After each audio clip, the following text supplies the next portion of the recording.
Good afternoon, everybody, and welcome to another edition of Behind the Bench, presented by the NSCAC. Today we have a special guest with us. It's Jose Gonzalez. He's the president and the director of B-Foot Institute of Football, and he's also author, coach, and sports psychologist. Jose, good afternoon. How are you? Welcome to the webinar. How are things? Well, thank you very much for having me. Good afternoon. Good afternoon, everybody. Well, normally they call me as Tadeo. That's the name I go for the last 43 years, meaning the 33 years here in America. Well, thank you for having me. It's very exciting opportunity I had the opportunity to work with the Canadian Association a few years ago. Now it's nice to have a chance to share ideas with you and through John and make sure that we can learn from each other. Tell us a little bit about yourself. Okay, my name is Tadeo Gonzalez. I have been originally from Brazil. I had the opportunity to be responsible for the club called Brazil São Paulo Football Club. That was, like I'll say, my first educational laboratory where developing players that some of them ended up going to a very high level, even captain for the national team. After that, I had the opportunity to work in different development, ended up being in the United States for graduate school, and I had the opportunity to coach Sister Boston University. We had a very positive experience. In 3 years season, we had the opportunity to go for 2 years for the Final Four, Division I. That was a lot of good players, and it was a good experience for developing methodology. And the third laboratory that really counts for me is when I finished my graduate school and ended up going to Iowa, where we pretty much cut the corners and started to build up something for the youth level. And we had a very interesting success that we ended up with almost 2,000 kids, and it was when we had the opportunity to apply this vertical integration that we're talking. And that's what we're going to be sharing today, how during all these years, travel over the world, I learned that sometimes there's a huge difference between you be a coach and you be an educator. Coach, you get your preview experience, you come from where we have been doing for different coaches that you work together. But when you are going to pass this experience to the players and you are not able to respond or to answer, the three questions, why you are going to do, when you are going to apply special, how do you shoot performance to that? Could be technical, could be tactical. You always are going to have the difficulties. And that's the topic we're going to be talking today. I'll consider one of the most important topics in terms of tactical, in the tactical area development, is what we base on the mental speed. The mental speed is based on you player, first attacker has the ball, and when he delivers the ball to the second attacker, that's the time that he's going to have from departure to receive the ball. This ball normally comes in 4 heights: on the ground, medium low between foot and the hip, medium high between hip and shoulder, and high, of course. And for each one, why is so important the identification when you are educating mental speed? Because based on the height of the ball of the player now that's going to receive it, is going to adjust the body coordination.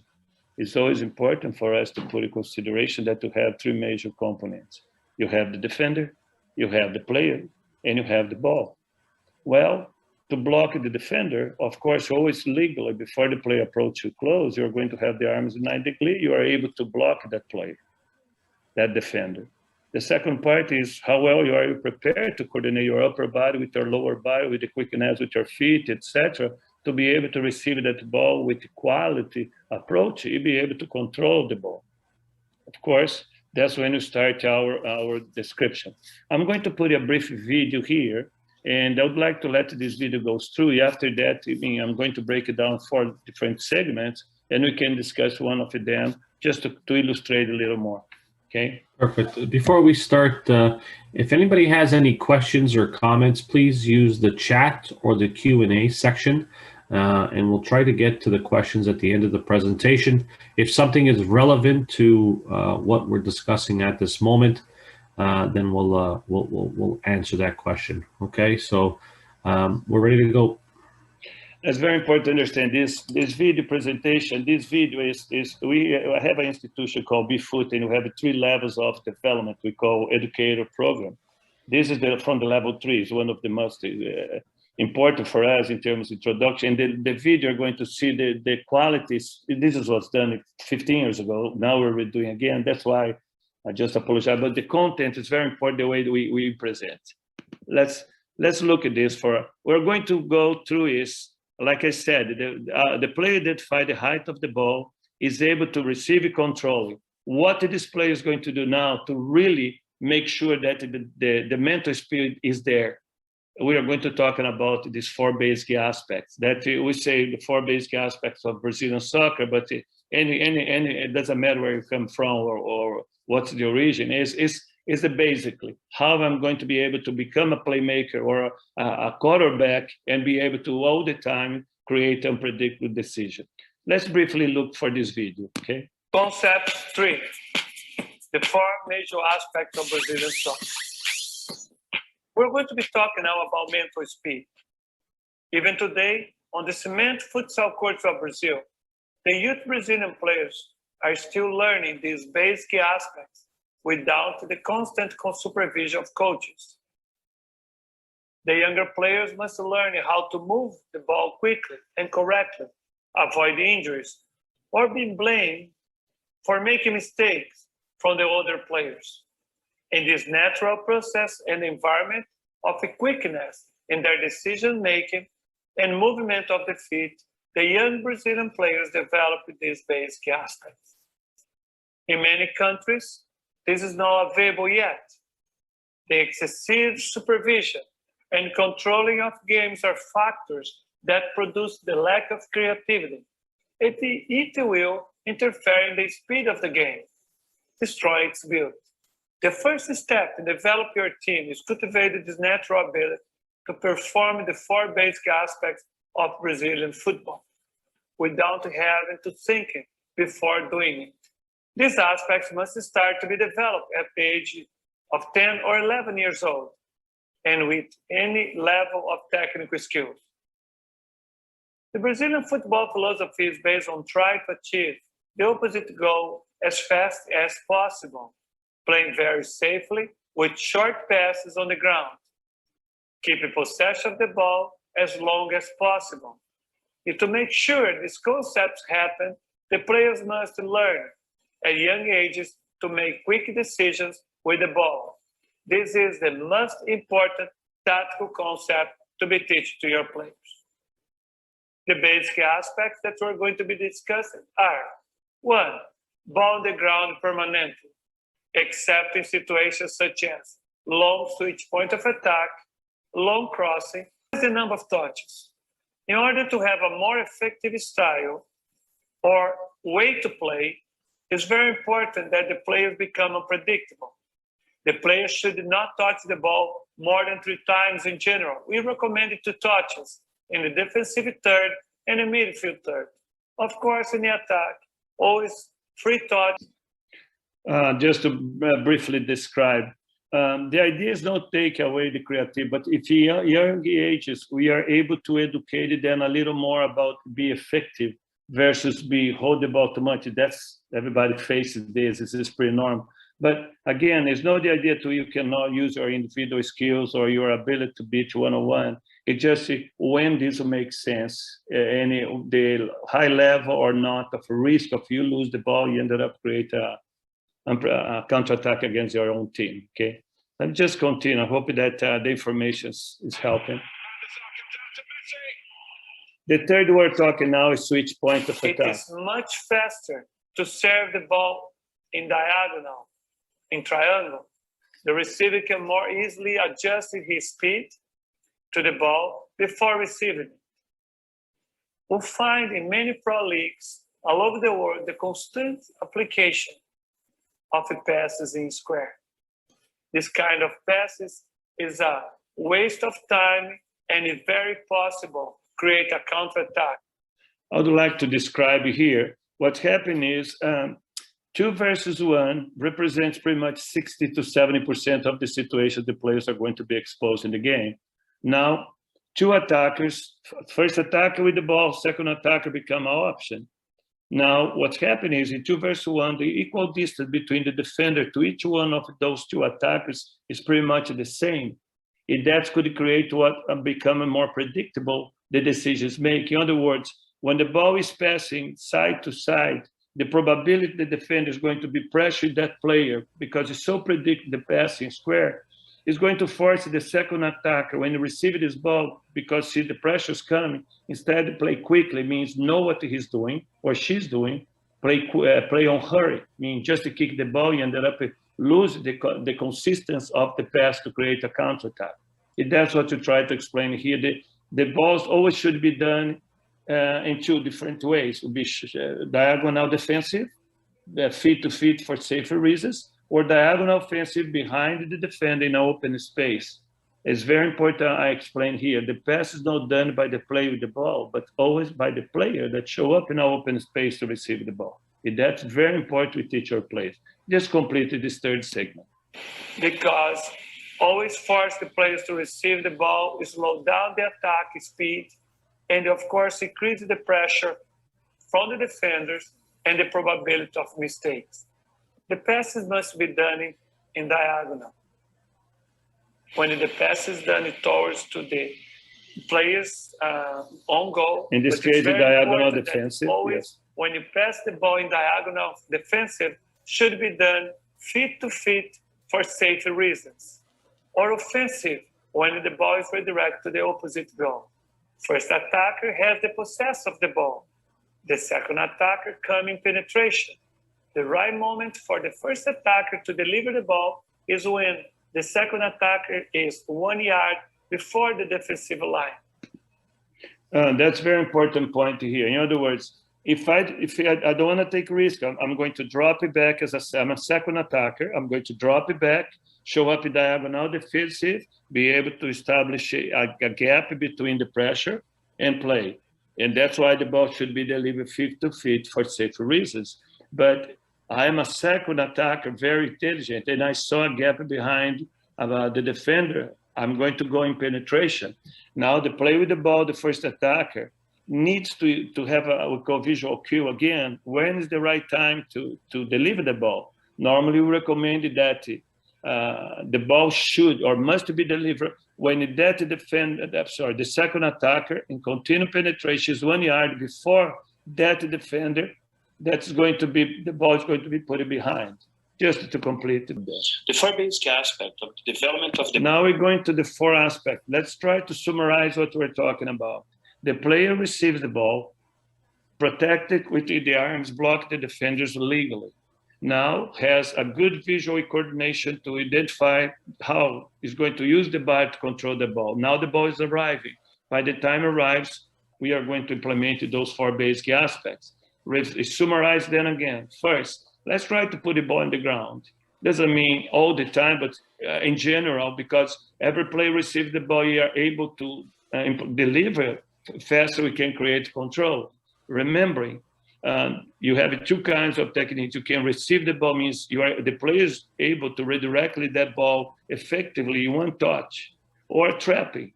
Needs a second touch and needs to trap and deliver. This is very important to put in consideration too when you are working with the players to keep it on the ground. The second factor is minimize number of touches.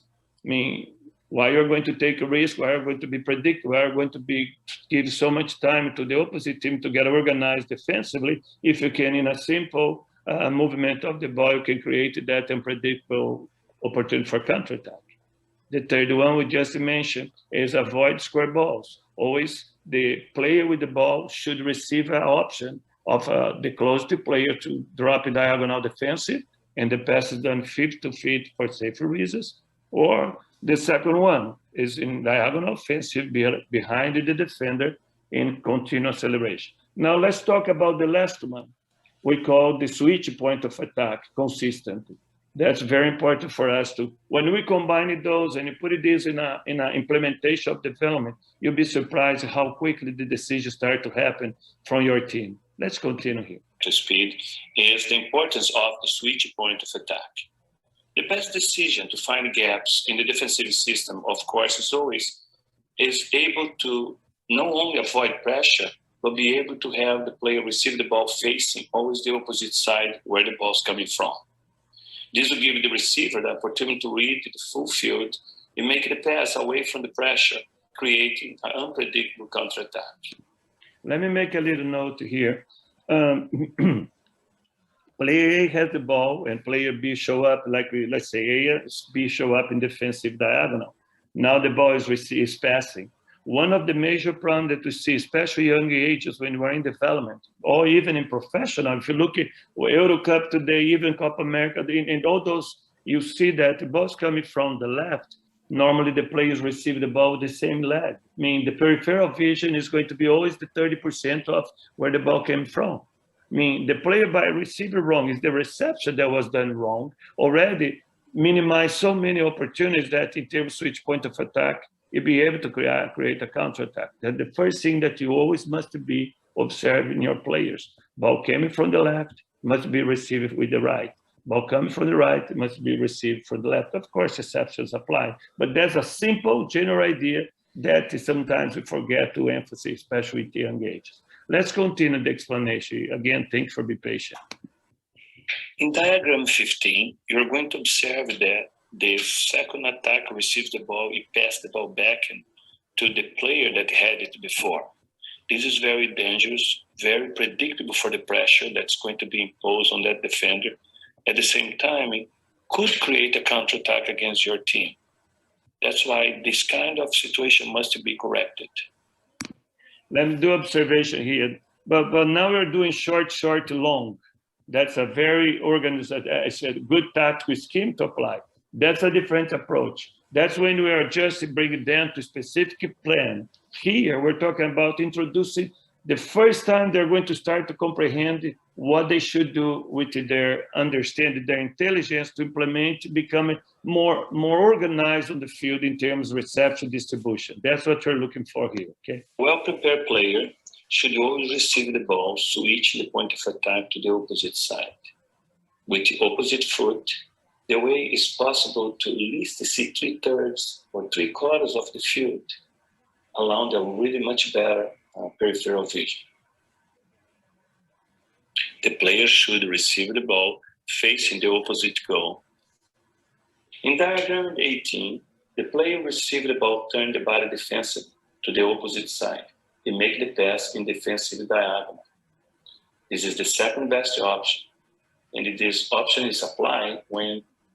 Let me do a little complement here. On option 1, player A find player B, meaning that was we have five attackers going, and player receives the ball and switch to player B that's in the central, okay? Player E, I'm sorry. When the player E received the ball, received the opposite leg, had a full peripheral vision, it was able to switch to player D. But why D is the best option available? It's no longer, I'm sorry, for two major factors. It's knowing the side of the pressure. I mean, if the ball came from player A in this diagram, for the player that received the ball, the right side is where we call the pressure side. This means this player definitely must look for left side as a great way to counterattack. That should be. That's one point. The second is why we're going to use D, because it is the offensive diagonal. Now you enter from a pressure opposite side ball to be able to a quality player that was not only able to receive it turning, but create a counterattack the opposite side. That's always we'll be looking for from the players when that player doesn't have anybody behind marking, no pressure behind. In this second situation, it's different. Now the pressure is behind. What's going to happen here? Player has the pressure behind, he cannot turn offensive. In diagram 19, the ball is going to be passed. Let me go back to the diagram before. Now, when the ball is delivered to B, because the ball came from A, we try to avoid to deliver the ball back to where the ball came from for safety and unpredictable reasons. Now, but the pressure is behind the player E. What's going to happen? Instead of be able to switch offensive, was necessary to play in defensive diagonal. As soon deliver the ball to B, player E will be able to switch, turn around the pressure. B will find the D. Now we broke the wall of marking, and now D is able to deliver the ball back to E that's come from penetration with no pressure. That would be the second best option available in this case. Side of the play, but in offensive diagonal. This is applied when the player is in inside penetration, in give goals or wall passing tactical combinations. The option number 3 is now the player E has the ball, receive it from A, but found C open to do tactical combinations and maintain the inside penetration. That's a decision that's available too, but doesn't mean in terms of creativity counterattack will be the best, but depends where the situation came from. Now, quickly counterattack. Again, as we mentioned before, in diagram 20, you can see again, please avoid to put the ball back to the pressure, means where the ball came from. This is, again, is very dangerous and very, very predictable, causing counterattacks against our own team. The mental speed represents educating the players or give the capacity to make a decision before receiving the ball. Should we have a very good progression to implement each one of those 4 basic aspects? The first one, you establish 15 minutes, only require the players to keep the ball on the ground all the time. If one player make a mistake and deliver the ball in the air, it's going to be requested to do 15 or 10 sit-ups, or maybe the team will lose the ball control or the possess of the ball. The second segment will be 15 minutes, combine ball on the ground and ask for minimize the number of touches. We recommend 2, maximum 3 touches. The third segment is a combination of ball on the ground, minimize the number of touches, and diagonal passes, offensive or defensive.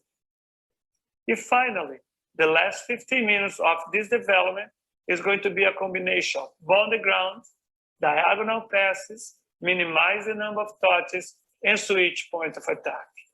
In this case, you are going to be able to observe the complete evolution of your team in one of the most important tactical concepts, the mental speed.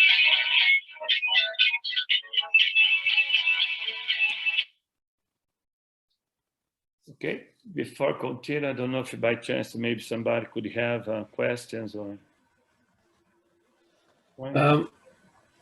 I have a question. We have some coaches here, and we'll probably have some coaches watching later on. At the grassroots level, what would be some activities where coaches can work on to improve on some of the topics we discussed in this presentation? Well, one of the important things that you have to understand is you have to go directly to game situation or game condition, because you have to have at least 4v4 to be able to consolidate those 4 aspects, because especially the triangulation.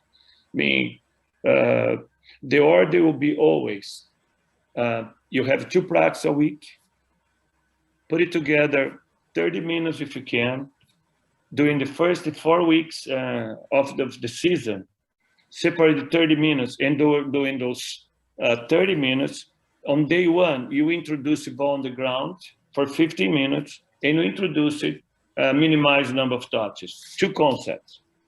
It lets them divide the teams, maybe 3v3, who scored the goal stay, create some little competition around. But it's very, very important that if you make a mistake, you should or sit up or ask it to leave the field or set up or become a direct kick, something, because that one mistake, when it's correct a few times, they will never do again. That's when you see a quick improvement. It doesn't matter the level. Now, the second day of the week, you are going to do is you are going to maintain the ball on the ground. And now you bring, if instead you do 15, you are going to do ball on the ground, and you are going to introduce the diagonal passes. You are not going to minimize the number of touches. Now you go to the third practice. Now you want to do ball on the ground, and now you want to do switch point of attack. In other words, your major function, or very important there, is during that first 3 weeks, they know they must keep the ball on the ground. To make sure that don't become so repetitive, you add a second, one day, a 30 the next day, and the 4 practice of the week, during that cycle, you're going to introduce the switch point of attack. After that, you can start to plan around it. Today, now you can play with 2 balls. You can require the players to play the same segment, put okay, we want a ball on the ground, but should be 2 balls. Because now you're forcing them to do what? Emphasizing the peripheral vision, because they need to keep eyes on the ball and the player they are marking. Second option is they have to make sure that when they are implementing this, as soon as you increase the number of balls, you increase the number of touches, increase the situation is going to happen. In other words, as I said before, I recommend to start to 10 when they are in 7v7. Does Canada still do 6v6 or 7v7 for the under 10s? We do 7v7, 6 with a goalkeeper. Okay, same thing. In other words, that's something that's very important. We teach, and I am planning, if I have it as completed this peripheral, talk about the mental speed, is bring a second factor that is going to facilitate much more this, be a little introduction to compactness. Okay, everybody knows what they have to do with the ball. Now everybody start to understand where they have to be as a team. That's a progressive sequence that you do. But back to your question is always putting game condition, always rotate it, establish today or just you are going to minimize number of touch, but your last touch must be with your weak foot. The way you are helping the player not only to minimize the touch, but double legs that you will be able to do. In other words, you always want to bring them to sink against more pressure they can in terms of development. Thank you.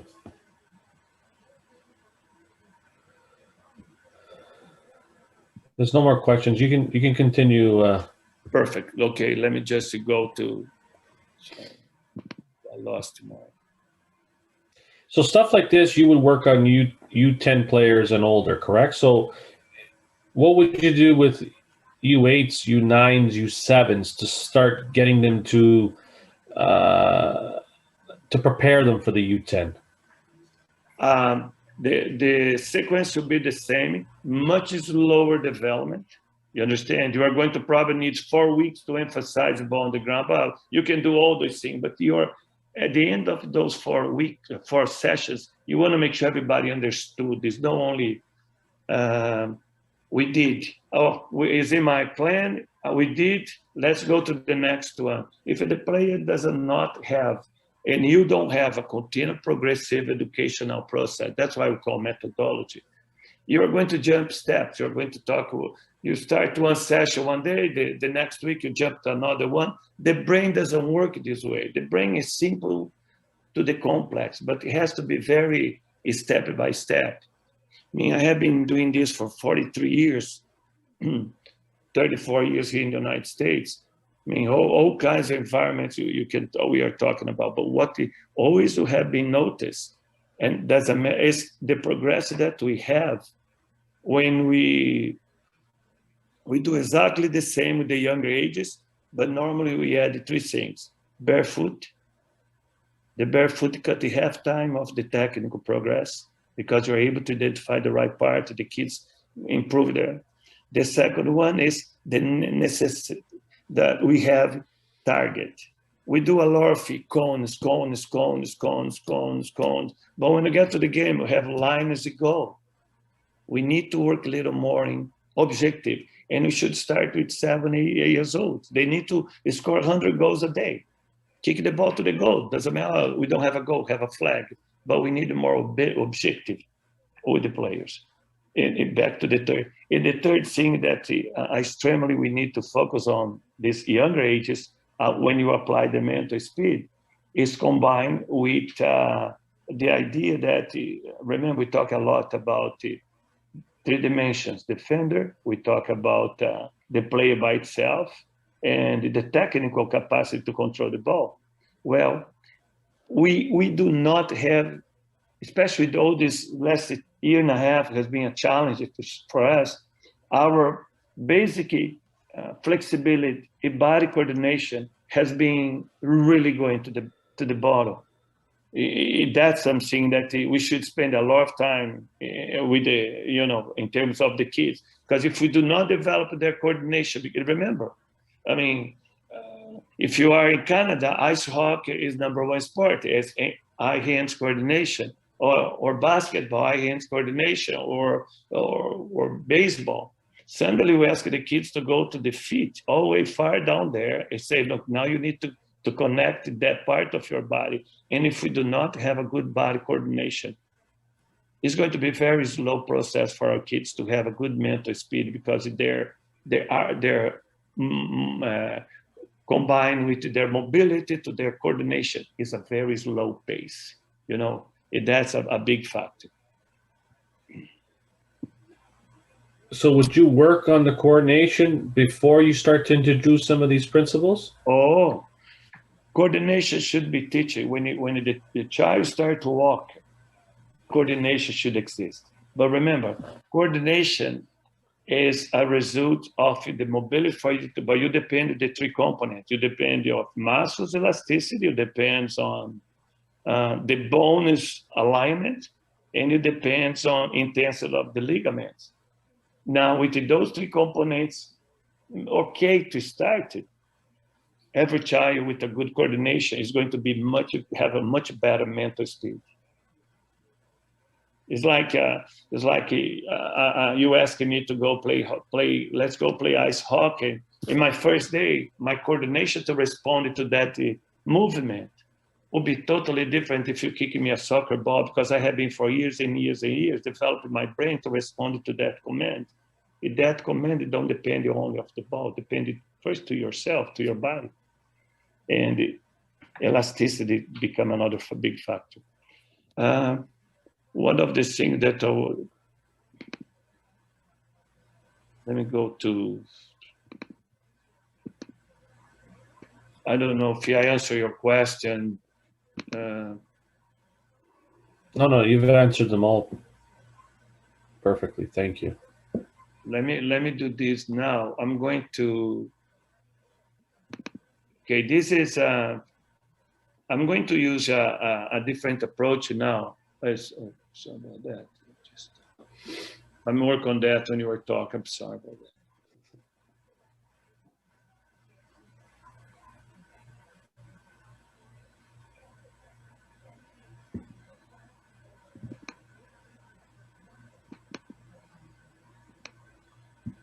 I believe that if we are able to add our mental speed in younger ages, and again, I emphasize the need for our children start to be more barefoot on sand or grass, it's because our children now, they're born and they put sneakers in their foot. That's it. They are going to be flat foot forever. And this is jeopardize balance that can create a lot of major problems. This could jeopardize very speed, et cetera, et cetera. I mean, those are important factors that you should put in consideration. Just to go here briefly to compactness.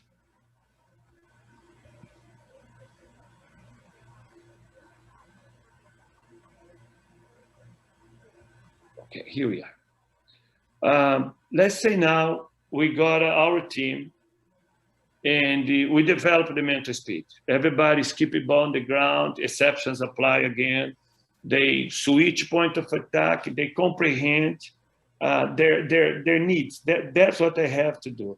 But when this player gets the ball, the only way this player can become effective and predict if he has somebody away from the pressure to pass the ball. Now we are talking about, I understand my job individual and I receive the ball, become a first attack. But where's my second attacker to my left? Where's my another option, my right? Somebody in that. How we're going to organize. That's why I want to briefly complete our talk a little more about second important tactical concept when you talk about mental speed. Is my comprehension, my understanding where I should be related to the ball. Let's understand here Can you see the screen right now? Yep. Yeah. Okay. What you see here is a system. We have 11 players in place. We are using 4-4-2 in diamond. Means we have a keeper, line 1, 2 inside the defenders, line 2, 2 outside fullbacks. Remember, South America in general, but especially Brazil, the outside fullbacks are extremely attackers. That's what we're going to always note. No, the system that Brazil is playing right now, because it's playing a different 3-3-1, but I mean with only one man in the top. But that's a general understanding in terms, if we're going to develop it. It's a suggested system. You have line 3 is a 70% defense, will be your center midfield defensive, 30% attacker. This player doesn't go very often. 2 outside mids, 50% attacker, 50% defender. Remember, they play half outside with the half of the center. In other words, they will take care with those zones here. They do not play wider because we have a tendency to have fullbacks going to the attack very often. Are you follow me in terms of general idea? Now you go to our offensive mid. Now, what you are looking for here, the diamond. When you play the diamond, you facilitate every team to have consistent links because you create we have a diamond one here, another diamond here. Now, if this player comes here, you have, in other words, you create diamonds all over, triangles, offensive, defensive, with diamonds. If the players are able to comprehend this and they have a good mental speed, you can, in 4 weeks, have a very, very interesting improvement of your team, tactically, in terms of mental speed. Let me go to the next diagram.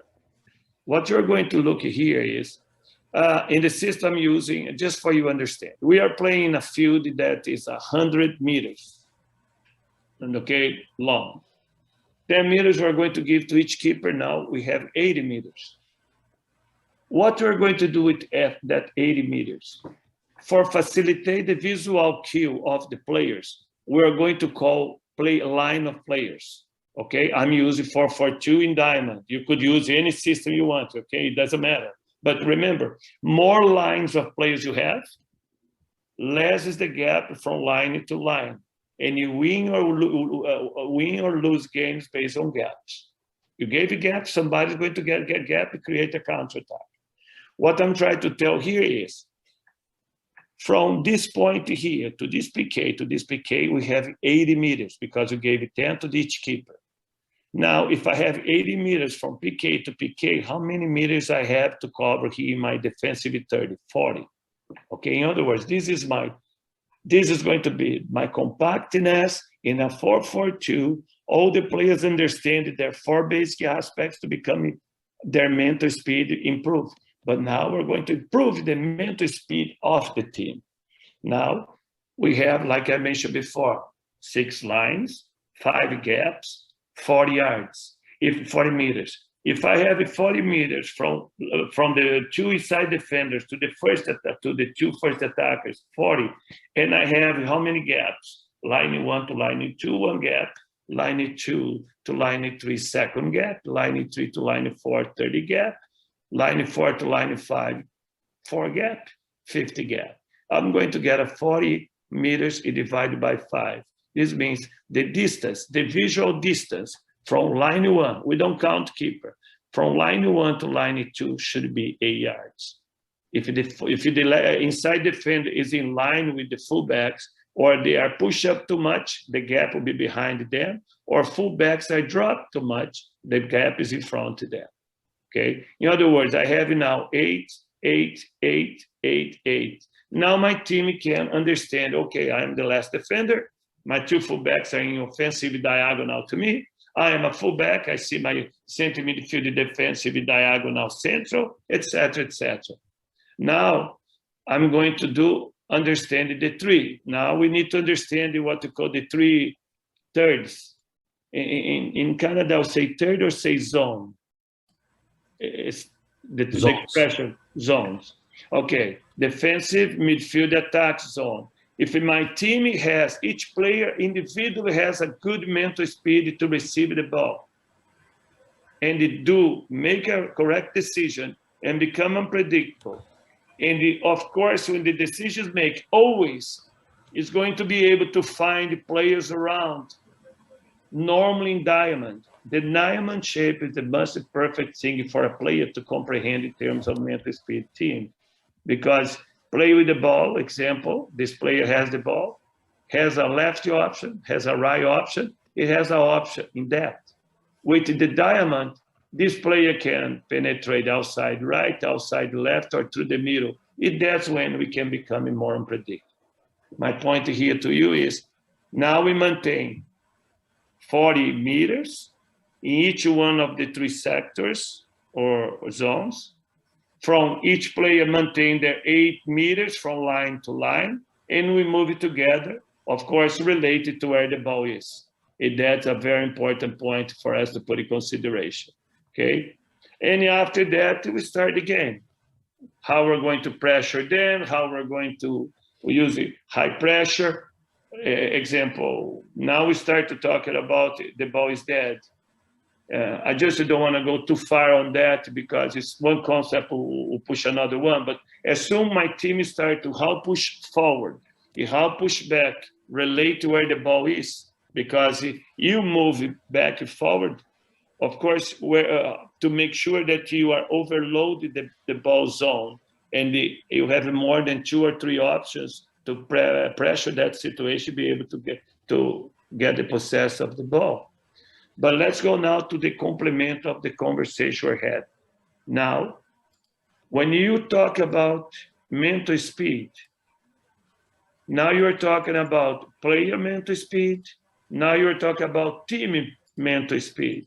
When you talk about mental speed, those compactness, the compactness can be maintained or can be taken away. It depends on each player, because each player must be focused enough to understand their function. One player, we are, let's say, example here, the yellow team is defending. The first we have, we call the 6 speeds of the game. Okay, the first speed we call normally called speed of mark, is because the ball is dead. Every time the ball is dead, I'm playing 4-4-2 in diamond. I want to play high pressure. This means I'm going to have one free defender.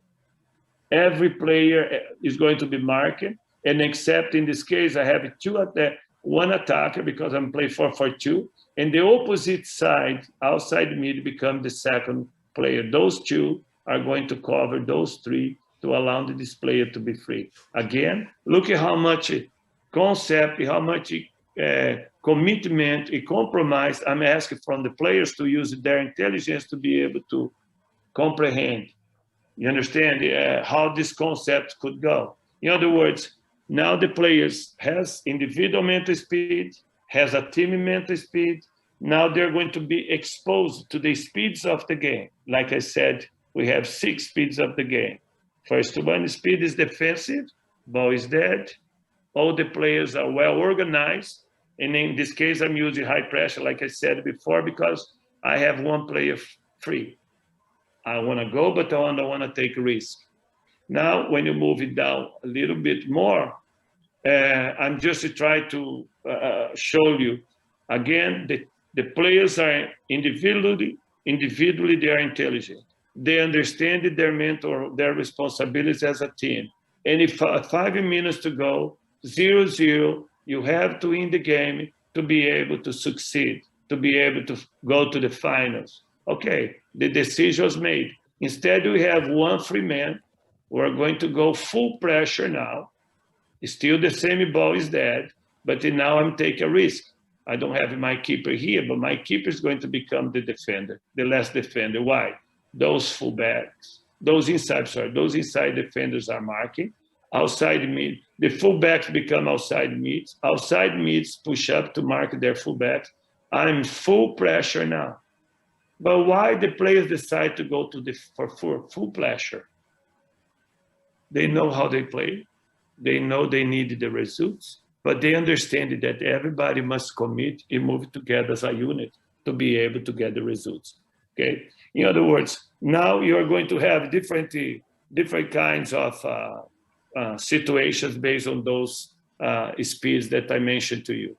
Okay.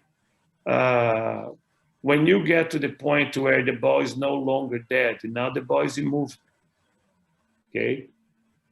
The right fullback from the yellow team, he took a long pass, he made a mistake, and now the opposite team got the ball. Now, the ball was no longer dead. Now the ball is in movement. When the ball is in movement, to improve the mental speed of my team, I want to make sure that the closest player, now go back to the basic. First attacker, go to first defender. Second attacker, go to the second defender. Everybody will be moving up forward together to be able that no player will be free of marker. Again, team mental speed. They react fast, they will understand the compactness, and that's when they approach the players. I'm going to give a little stop here to see if we have any question. And I hope you understand the concept. Sometimes it sounds like I don't think this is able to happen. You'll be surprised how much results we can have when you invest in the player's intelligence. It's unbelievable. What age would you start implementing these ideas, Tadeu?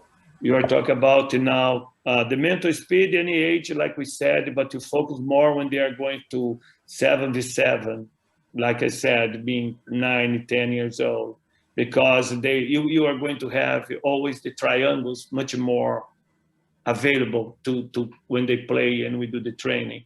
But when you're talking about here in terms of the speeds of the game to have an organizational approach, this goes the same age. You can start to teaching compactness when the child is play 7v7.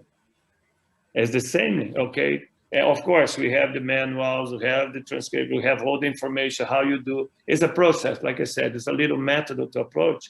But this, as soon as the player moves from 4v4 or 5v5, it goes to 7v7. Now you have the double triangle, because you can have as 2 times 4v4.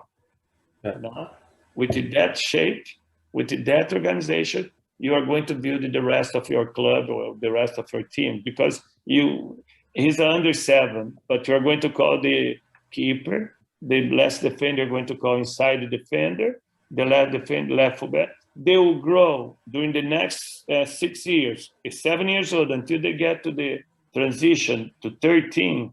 Okay, that transition, 6 years old, we're talking. They are going to be learning the responsibilities of each position related to the number of players they will have. That's going to be basically working forever. Now, okay, today you play right fullback. Okay, I am a right fullback. So when the ball is the opposite side, I check in. When my team is penetrating or circulating point of attack, I can go to the attack. You go, etc., etc. Depending the level of the team, depends, of course, the level for players. But the progression, it sounds complicated the way when you talk the first time. But when you start to put this in a process and you link this to educational videos, you bring the players for a few minutes in front of the TV, show them, you'll be surprised. You'll be surprised the response you're going to have. Yeah, I think it's about having a plan and how you want to execute the plan, and being patient during the development process with the players, right, Tadeu? Exactly. Like everybody else, everything you do. But one thing that's important is we have in North America, Canada, United States, we have a huge number of players under the same umbrella.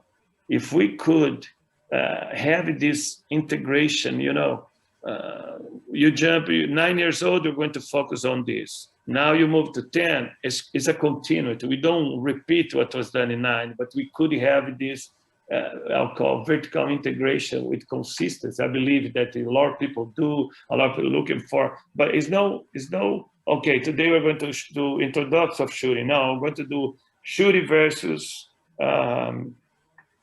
a static obstacle. Now we're going to do shooting versus a real defender. Now we're going to play a game that you can only score with shooting. I mean, basic progressions, but that's to facilitate your brain to work, because You cannot go there today. I work on offensive heading, tomorrow I do long cross, and now I'm going to do passing there. You understand my point? Is how you're going to link your integration of your techniques with your physical development, with the tactical concepts, etc. This is, it's like how many years you have been doing, Valerio? I mean, you create your own methodology. You know what works for you. You know when you see the child what you're going to feed. That's something that you develop it based on the years and years of observation, analysis, and implementation. And that's, I believe in what I teach. I don't believe in tell the players pass the ball without explain to them why they're pass, when do they pass, and how do they pass. If the educators that work with me do not answer those 3 questions to the players, we're not teaching. The player going to go in, probably will leave it better, shooting better, because for some reason, by instinct, you teach a little monkey to how kick outside foot, he's going to be perfect. It's by instinct. It's not by intelligence, by comprehension. Oh, if I have my toes up a little more, if I move my opposite foot a little closer, so now we're talking about the little basic of the technique. I don't try to go away from our topic. I just try to tell you little things that maybe could help us. But look at how far we are. Look at how many players we have playing. Look at, it's amazing how much improvement. We just need to give our players more functional training. What's my function? What do I do when I play? And let them grow together with their conditioning, together with their technical abilities, together with their tactical team concept. But no functional, no position. That's we should spend more time is teaching position for the players in the group. Thank you very much, Tado. I don't think there's any questions. Our time is wrapping up. Anybody that would like to see this presentation again, it'll be up on the NSCAC website in a few weeks. For those of you that have not registered or become a member, please become a member of the NSCAC. It's a great organization. We even have a partnership with the U.S. Soccer where you can get the U.S. Soccer membership in conjunction with the NSCAC. So visit our website, nscac.ca. Tado, it's been a pleasure. I've learned a lot, like always. It's good to I think of myself as an educator, and if we are expecting our players to improve every day, I think our players are expecting us as coaches to improve as well, right? And I think this was a wonderful presentation, and I thank you for all the time and efforts you've put in today's webinar. So thank you very much. Stay safe, and we'll be in touch. Thank you. God bless you. Thank you, guys. God bless you too. Bye-bye. Thank you, everybody. Well, thank you very much again, brother, for having me. It's my pleasure. Did you enjoy it? I did. I don't know the public that we had, if I was too fast, if I was too confused, but that's my mission, is believe that we can make our players better, let them thinking, help them to think. That's, I believe. Yeah, I agree with you. I think you whenever you're doing something, you have to have something inside the session where the players are thinking for themselves and understanding why they're doing something, and the who and the why and the what, because the game of soccer is about processing information and problem solving for 90 minutes. And if you don't develop that in training, it's hard to then put that into a game situation and expect them to solve those kind of problems. If, like you said, if all you're doing is working on the technical, right? Exactly. But let's see what we can go. If anybody needs anything, one thing that we do have our levels of education, if anybody interested. But more important is we can, if anybody wants to come visit us or bring a team, or you want to come spend some time, see how we do, Okay, we have the beach soccer, we have the adults, we have the little ones, we have different levels, different methodology, different curriculum to approach. That's very interesting, something that one of these days, if you want to come, I'd love to have you visit us.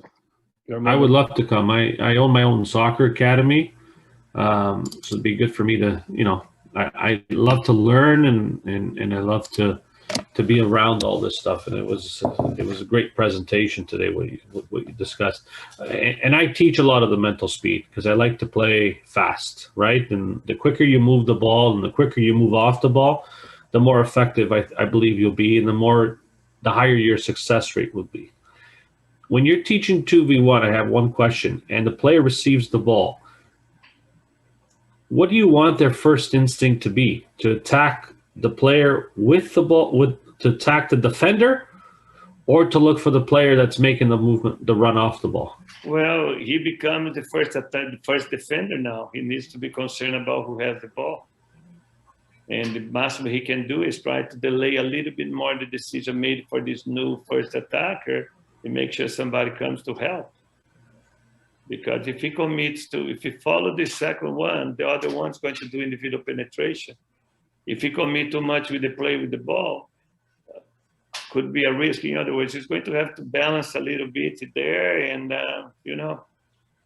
that's a key situation. It's delay the decision by the new first attacker, pass the ball to the second attacker. Now I am the guy that's going to be first defender versus become first attacker.